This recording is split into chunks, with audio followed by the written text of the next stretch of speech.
Facebook is at the center of a new lawsuit in its home state of California.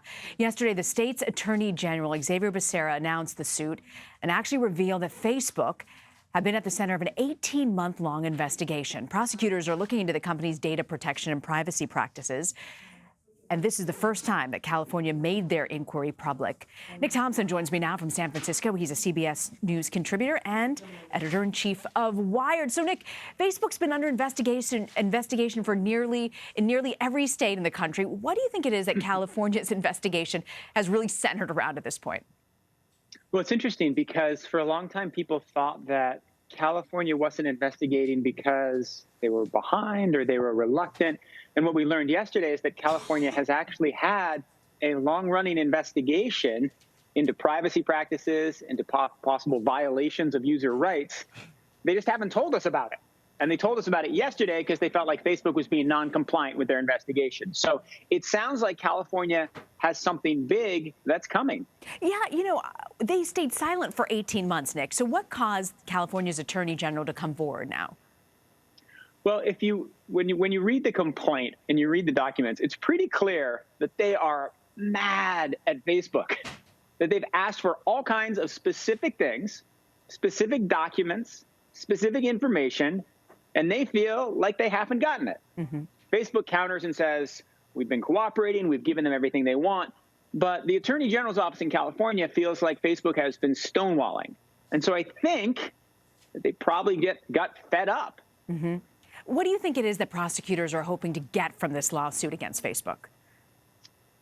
Well, I think that the specific thing they're going to be looking at is, were there violations of privacy laws, of consumer rights, as related to Cambridge Analytica, the thing we learned about 18 months ago, or other violations by Facebook of California law. So they're looking at possible law breaking. Also, the politics on this issue have really changed.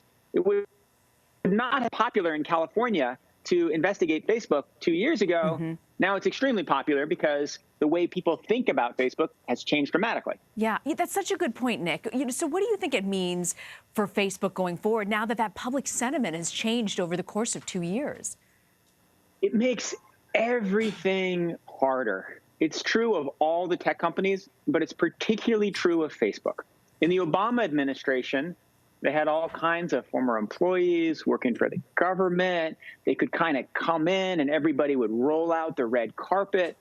And now everybody in Washington's either legitimately mad at them or pretending to be mad because their constituents are mad at them.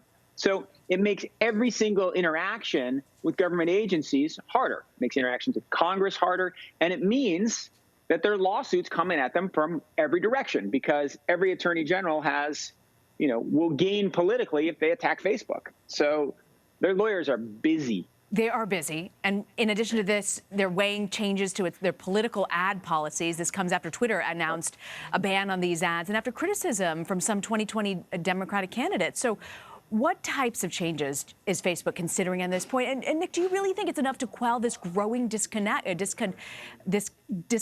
around Facebook and their policies?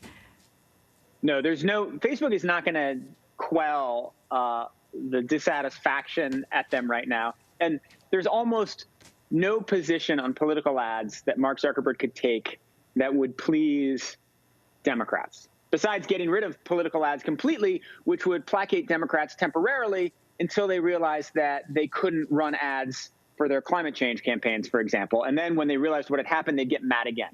So he can't do anything to totally quell the discontent. But the question is, what can he do to make his policy somewhat better? So at least people who are looking at it very carefully will be less dissatisfied. And it sounds like what they're trying to do is they're thinking through increasing disclosure, increasing the amount of information that is given about advertisers. Those would be useful, good changes.